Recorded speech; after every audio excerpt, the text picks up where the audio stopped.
सबसे पहले आप आज की दो तस्वीरें देखिए, जिसमें वो तस्वीरें हैं ये जिसमें पश्चिम बंगाल के मुर्शिदाबाद जिले के बेलडांगा इलाके में जोर शोर से एक मस्जिद का निर्माण शुरू हो गया है। और ये मस्जिद कोई आम मस्जिद नहीं है, ये मस्जिद बड़ी खास है क्योंकि इसका नाम रखा गया है बाबरी मस्जिद। इसे बहुत जल्दबाजी में ढेर सारी मशीनों की मदद से बनाया जा रहा है और ऐसा लगता है कि किसी खास डेडलाइन को पूरा करने के लिए, किसी खास तारीख से पहले पहले इसे पूरा करने की कोशिश हो रही है। बड़ी तेजी से ये काम चल रहा है।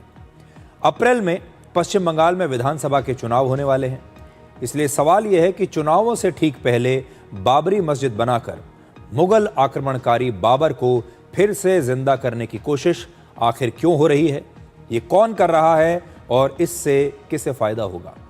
क्या इसके जरिए पश्चिम बंगाल के अल्पसंख्यक वोटों को हासिल करने की कोशिश हो रही है? क्या इसके जरिए पश्चिम बंगाल में एक और ध्रुवीकरण की कोशिश हो रही है? और इस मस्जिद को बनवा रहे हैं हुमायूं कबीर। ये पश्चिम बंगाल के भरतपुर से टीएमसी के एक सस्पेंडेड विधायक हैं। बाबरी मस्जिद के निर्माण के ऐलान के बाद पिछले साल दिसंबर में वहां की मुख्यमंत्री ममता बनर्जी ने हुमायूं कबीर को टीएमसी से सस्पेंड कर दिया था। अब हुमायूं कबीर ने अपनी एक नई पार्टी बनाई है जिसका नाम है जनता उन्नयन पार्टी। आज इस मस्जिद का निर्माण शुरू होने पर हजारों लोग मुर्शिदाबाद पहुंचे और खुद हुमायूं कबीर के नेतृत्व में करीब 1200 लोगों ने कुरान पढ़ी और इसी के साथ इस मस्जिद का निर्माण कार्य आज से शुरू हो गया। अब आप तस्वीरें देखिए।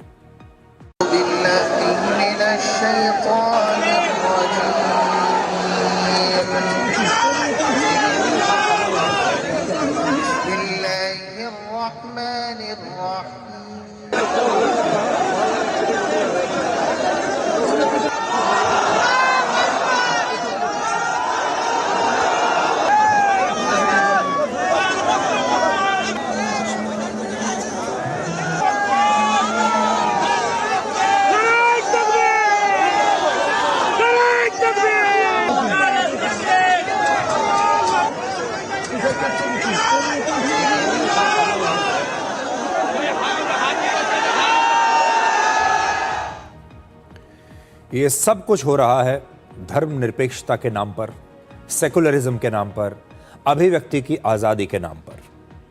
इस मस्जिद को बनाने में वैसे तो कोई परेशानी नहीं है, लेकिन पश्चिम बंगाल में विधानसभा चुनाव से ठीक पहले ये एक विशेष वोट बैंक का दूसरे समुदाय को डराने वाला शक्ति प्रदर्शन लग रहा है। वैसे तो इस देश में सभी आज़ाद हैं, सबको अपना धर्म मानने का पूरा अधिकार है और इस मस्जिद में को बनाने में भी कोई परेशानी नहीं होनी चाहिए। लेकिन जब आप तस्वीरें देखेंगे, जिस प्रकार के नारे वहां पर लगाए गए हैं, जो बॉडी लैंग्वेज है वहां के लोगों की, उससे ऐसा लगता है कि एक दूसरे समुदाय को डराने के लिए ये एक प्रकार का शक्ति प्रदर्शन है। अपनी ताकत दिखाई जा रही है, कुछ कहने की कोशिश की जा रही है और इसीलिए इसके शिलान्यास के लिए भी एक खास तारीख चुनी गई। बाबरी मस्जिद के विध्वंस की 33वीं बरसी यानी 6 दिसंबर 2025 को इस मस्जिद का शिलान्यास किया गया था और सब कुछ एक चुनावी फॉर्मूले के तहत धीरे धीरे आगे बढ़ रहा है। हुमायूं कबीर का दावा है कि अगले 2 वर्षों में 11 बीघा जमीन पर इस बाबरी मस्जिद का निर्माण पूरा हो जाएगा और इसमें एक बार में 12,000 लोग नमाज पढ़ सकेंगे। 12,000 लोग एक साथ। इसका मतलब है कि एक बहुत बड़ी मस्जिद का निर्माण इस इलाके में हो रहा है और उस मस्जिद को शक्ति प्रदर्शन के लिए इस्तेमाल किया जाएगा। हुमायूं कबीर ने आज ये कहा कि अयोध्या में बाबरी मस्जिद का निर्माण उसके सेनापति मीर बाकी ने करवाया था, यानी बाबरी के सेनापति ने करवाया था और अब वो खुद बाबर के नाम पर यह मस्जिद बनवा रहे हैं। यानी अब हुमायूं कबीर अपने आप को बाबर के नए सेनापति बनाकर लोगों के सामने पेश कर रहे हैं।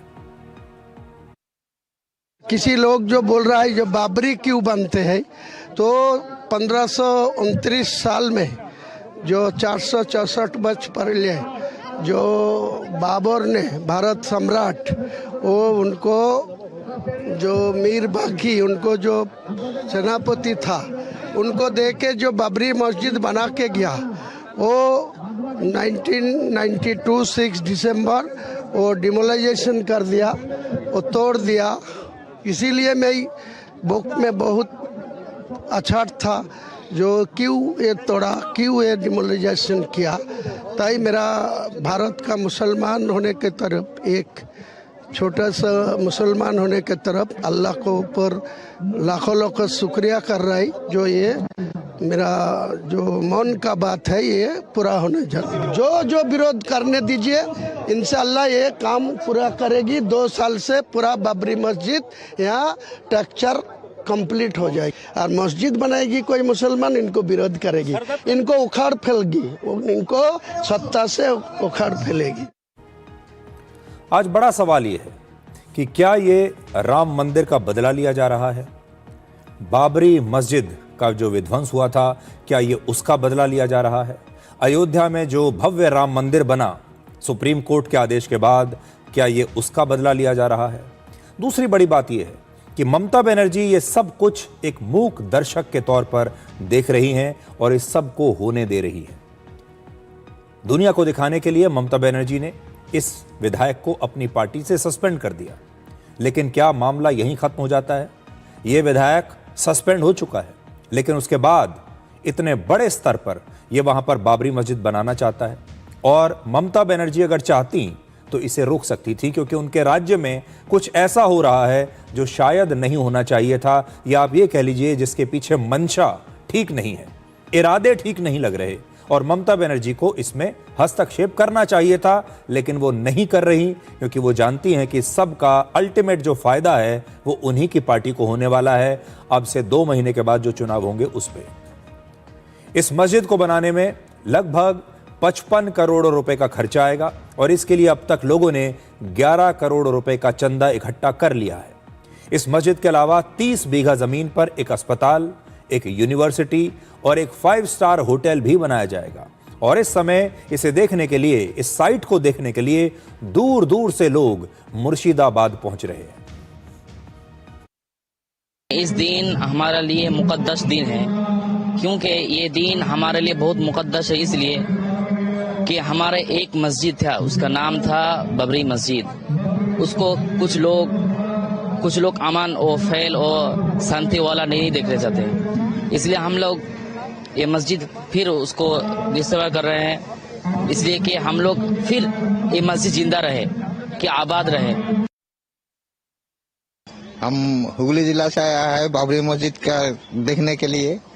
बहुत आशा था हम लोग को आने का, इसलिए आज मौका मिला है, आज आया है बाबरी मस्जिद देखने के लिए। बहुत दूर से आया है, बहुत आदमी है, बहुत आ रहा है, कोई बाली दे रहा है, कोई ईटा दे रहा है। इस दिन का जो आज बहुत बड़ा दिन है जो हम लोग आ पाया है यहाँ पर, इतिहास का मतलब बहुत इतिहास हो जाएगा। तो ये एक खास वर्ग के लिए धार्मिक पर्यटक स्थल बन गया है और लोग दूर दूर से यहां पर आ रहे हैं। लेकिन इन सब को सुनने के बाद आपको एक बात ये लगी होगी कि हमारे देश के वो लोग हैं जिनके लिए बाबर आज भी एक हीरो की तरह है। ये वो लोग हैं जो बाबर को अपना हीरो मानते हैं, औरंगजेब को अपना हीरो मानते हैं। हमने आपको बताया था कि इस बाबरी मस्जिद का निर्माण सिर्फ और सिर्फ पश्चिम बंगाल के विधानसभा चुनाव में अल्पसंख्यकों के वोट हासिल करने के लिए हो रहा है। एक खास प्रकार का माहौल बनाने के लिए हो रहा है, ध्रुवीकरण करने के लिए हो रहा है। मस्जिद अगर बनी होती और इसे सिर्फ एक महज मस्जिद के रूप में बनाया गया होता तो किसी को कोई समस्या नहीं थी। लेकिन इस मस्जिद का नाम बाबरी मस्जिद रखना, बाबर के नाम पर इस मस्जिद को बनाना, इससे इसकी जो मंशा है वो साफ दिखाई देती है, और इसके जो इरादे हैं उसमें जो खोट आपको दिखाई दे रहा है वो इसके नाम में है। आप मस्जिद बनाइए, लेकिन उस मस्जिद का नाम आपने बाबरी मस्जिद रख दिया, इससे आपकी मंशा स्पष्ट हो जाती है। इसका सबसे बड़ा सबूत यह है कि आज इस मस्जिद का निर्माण शुरू हुआ और कल यानी 12 फरवरी से हुमायूं कबीर पश्चिम बंगाल में बाबरी यात्रा की शुरुआत करके इसका प्रचार करेंगे। यात्रा का नाम रखा गया है बाबरी यात्रा। हुमायूं कबीर के मुताबिक जो लोग इस मस्जिद का विरोध कर रहे हैं उन्हें सत्ता से बाहर फेंक दिया जाएगा। इसका मतलब है कि पश्चिम बंगाल विधानसभा चुनाव में ये बाबरी मस्जिद एक बड़ा मुद्दा बन सकती है कोशिश यही है कि यह बड़ा मुद्दा बन जाए। पश्चिम बंगाल की 294 विधानसभा सीटों में से लगभग 100 सीटों पर मुस्लिम वोटर्स ही हार जीत का फैसला करते हैं। 294 में से 100 सीटों पर मुस्लिम वोटर्स तय करते हैं कौन जीतेगा कौन हारेगा, इसलिए इन पर इतनी नजर है। इसके अलावा लगभग 40 से 50 सीटों पर मुस्लिम वोटर्स ही निर्णायक भूमिका में हैं। पश्चिम बंगाल के मुर्शिदाबाद, मालदा, उत्तरी दिनाजपुर, दक्षिण 24 परगना और बीरभूम में मुस्लिम वोटर्स की जनसंख्या सबसे ज्यादा है। और ये वो इलाके हैं जहां कई सीटें तो ऐसी हैं जो हम आपको दिखा रहे हैं जहां 50% से ज्यादा मुस्लिम वोटर्स हैं, और इन इलाकों की कई सीटों पर जो आप देख रहे हैं 50% या उससे ज्यादा मुस्लिम वोटर्स हैं, और वहां पर हिंदू वोटर्स अल्पसंख्यक बन चुके हैं। क्या इसका मतलब यह माना जाए कि विधानसभा चुनाव में बाबरी मस्जिद अब एक बड़ा फैक्टर बन सकती है? बाबर कोई भारतीय नहीं है, ये मुगल है, पठान है। ये लोग भारत को बर्बाद करने के लिए आया था, मंदिर तोड़ा, रिलीजियन कन्वर्सन का काम किया, हमारी माँ, दीदी, बहन, बेटी के ऊपर बलात्कार किया, अत्याचार किया, बहुत सारा भारतीय के ऊपर नरसंहार चलाया। ये हमारी भारतीय नहीं हो सकता। हिंदू मंदिर बनाएगा, मुसलमान मस्जिद बनाएगा अपने जमीन पर, अपने रुपया में, इसमें कोई किसी का दिक्कत नहीं। लेकिन बाबर और मुगल का नाम लिखना ये सीधा सीधा भारतीय की अपमान है। इसलिए बीजेपी को लाना चाहिए। बीजेपी अप्रैल महीने में सरकार बनाएगा तो बाबर का नाम निशान मिटाने का काम बीजेपी करेगा। तब आप देख लीजिए, ब्लैक और व्हाइट में आपको ये पश्चिम बंगाल का चुनाव साफ नजर आ रहा है।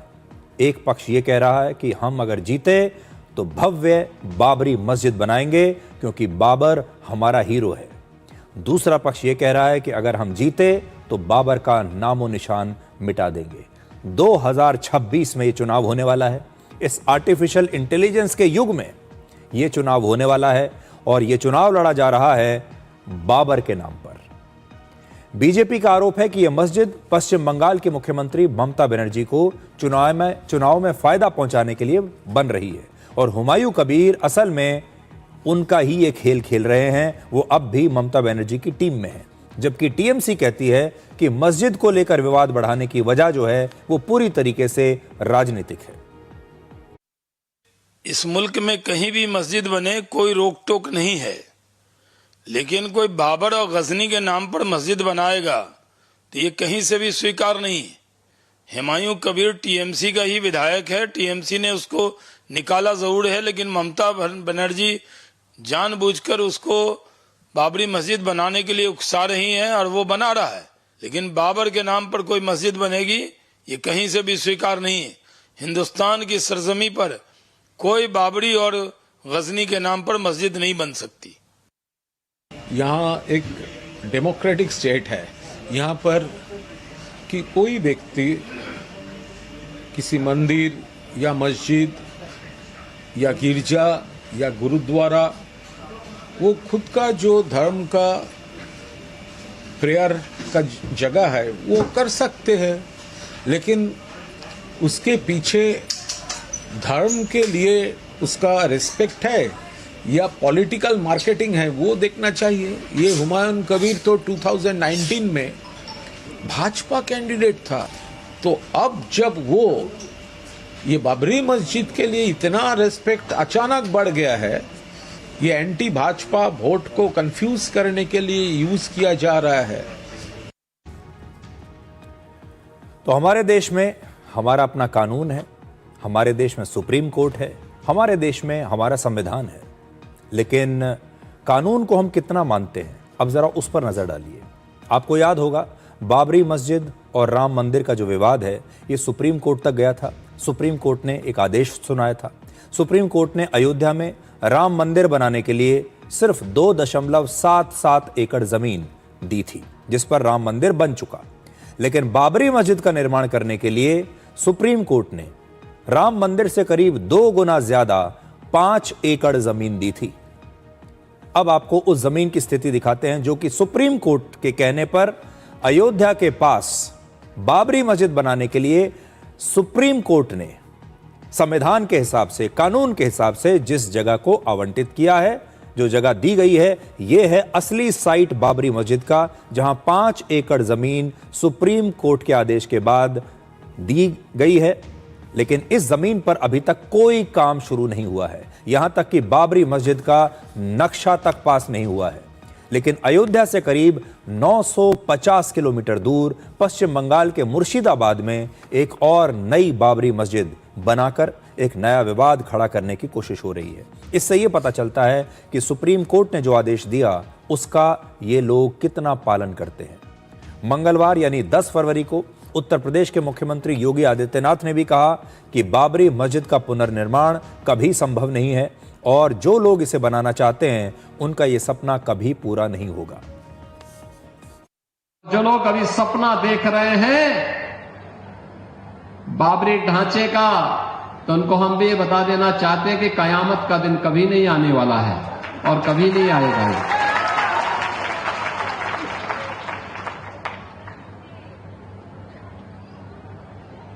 कयामत के दिन के लिए मत जियो, हिंदुस्तान में कायदे से रहना सीखो, कायदे से रहना सीखो। यहां का कानून मानो, कानून मानोगे, कायदे से रहोगे तो फायदे में रहोगे, और नहीं तो आगे का रास्ता तो फिर कहां के लिए जाता है, वह फिर कानून कोई तोड़ेगा तो वह रास्ता सीधे जहन्नुम की तरफ ही लेके जाता है, कोई और की तरफ नहीं लेके जाता है। अब देखिए, बाबरी मस्जिद जो है ये कहने को तो पश्चिम बंगाल में बन रही है, लेकिन उत्तर से लेकर दक्षिण तक, पूर्व से लेकर पश्चिम तक अब भारत इस बाबरी मस्जिद के चक्कर में बट जाएगा। भारत का एक बार फिर से ध्रुवीकरण होगा। कुछ लोग इसके पक्ष में बोलेंगे, कुछ लोग इसके विरोध में बोलेंगे, और भारत की राजनीति आज 2026 में इस AI के युग में एक बार फिर से कई 100 साल पीछे चली जाएगी।